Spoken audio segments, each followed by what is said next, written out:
Greetings, human. Is that right? Human. Oh, what am I saying? Of course, that's correct. Human. Yes, perfect. A very pleasant evening to you, young human. Why would I specifically address you as young, despite the fact that we look the same age? Well, my adorably sleepy beanstalk, you are indeed human, and therefore you are bound by laws that I, the right and honorable fairy princess, am not. Age, for example, something you giants are all susceptible to. We fairies, or more importantly, I, am not. For every year that passes for a human, countless pass for a fairy, and we remain sprightly and bursting with youth. Isn't it wonderful? Oh no, shh. I did not mean any offense, my precious tree. None at all. Your grandmother's passing is something every fairy is still trying to come to terms with. It is still an occurrence that each and every fairy mourns, and will do for a long time, whilst her and I did indeed have our disagreements, which I'm certain you have been made aware of. What she and her many ancestors have done for us fairy folk is, and will be forever etched in fairy history. And it's something we will forever be grateful for. Did you know, in fact, that young fairies are taught of you and your family from schooling age? You're both a part of fairy curricula. How marvelous is that? Now, on to the crux of my visit. I'm sure it's as much of a pleasure for you to meet me as it is for me to finally lay my regal eyes on your own whale-sized globes. How deep and enchanting they are. It surprises me that you are not in fact royalty among the human beings. I asked your grandmother many times if this was the case, but she seemed rather insistent that it was not. I do not know how you treetops decide leadership, but it seems a little off, if you ask me. Now, as I have been informed by my many expert fairy spies that you are already aware of, my name is Yuna. Princess Yuna Violet Petal, to give you the far nicer formal introduction. Well, I had to see how you had grown some way or another, didn't I? I was never going to ignore the fact that you had decided to move back here. You are a silly one, aren't you? Perhaps it's that sleepy brain of yours. Drooling in your sleep, too. How uncouth of the future betrothed of the fairy princess. But I like that scruffiness. It's cute. It does make me giggle. But do you know what does not make a fairy princess smile? Can you guess, honeybee? I'll give you a clue. It begins with an S. Yes, that's right. Siobhan. I feel like such a proud girlfriend. Knowing that you're so quick-witted and learned.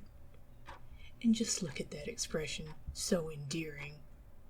That is the right phrase, is it not? Girlfriend? Brooke definitely said girlfriend somewhere. I just know it. Phooey. Curses. Why did their grandmother keep us apart for so long? This would have been so much simpler if we shrunk them on their 16th birthday when we had the chance. It's not fair. I want them now. My apologies, dearest giant. I did not bring you any harm, did I?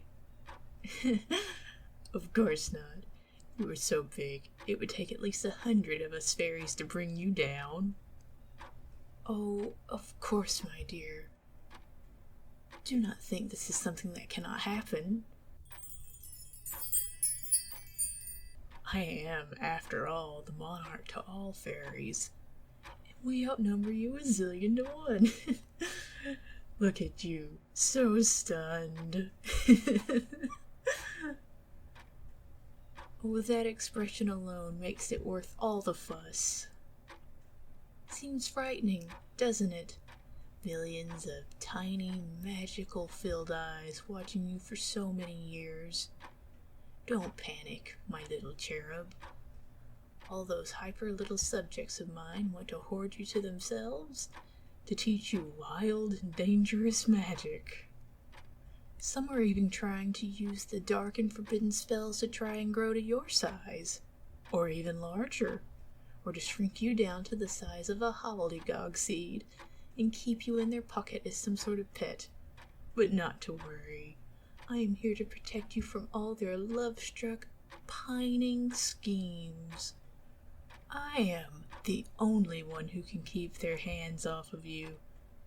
Marry me, and all of them will have no choice but to respect what I own. To respect your decision. They'll have no choice but to accept you as their prince, and I, Princess Una Mayflower Violet Petal, will personally see to it that no other fairy steps within 10 feet of you. Especially Siobhan. That airy little pain in the spell book brings disgrace upon her name by outright ignoring my decrees. Me, the virtuous, right-minded, benevolent leader of the fairies. Her benevolent leader. And what does that little rapscallion do? She sneaks out in the middle of broad daylight on the first day of your fabled return, right when I was having a portrait of you hung over my dining hall. Skips her way across the border that your grandmother set, I hasten to add, and right up to you. It's deplorable, punishable, outright unfair. And not only that, not only does she have the wings to do all that, breaking about 50 of my royal laws, but she comes to you and spins all these tales of me like I am some obsessed, fanatical, snot-nosed, tantrum-throwing child. She takes the golden opportunity to be the first fairy to greet you from right under my deserving nose. Not to mention she betrays the trust and draws the ire of thousands of her fairy sisters. And, top of all that, she sneaks in through my window at the dead of night and lays a hand-drawn sketch of you and her right on my bedside table before disappearing out of fairyland again without a trace. Who's to say she isn't cooped up in here somewhere, in your home, listening to your conversation, watching you sleep? What kind of representative of fairy kind is that? It's just not fair. You're mine, mine, mine, mine. I should have led the parade to meet you. I should have showed you the world beyond humans. I should have been the one to see that precious expression of yours when you learned of us. Not some common as muck, uppity succubus with an ego. Who does she think she is stealing my tall one from me?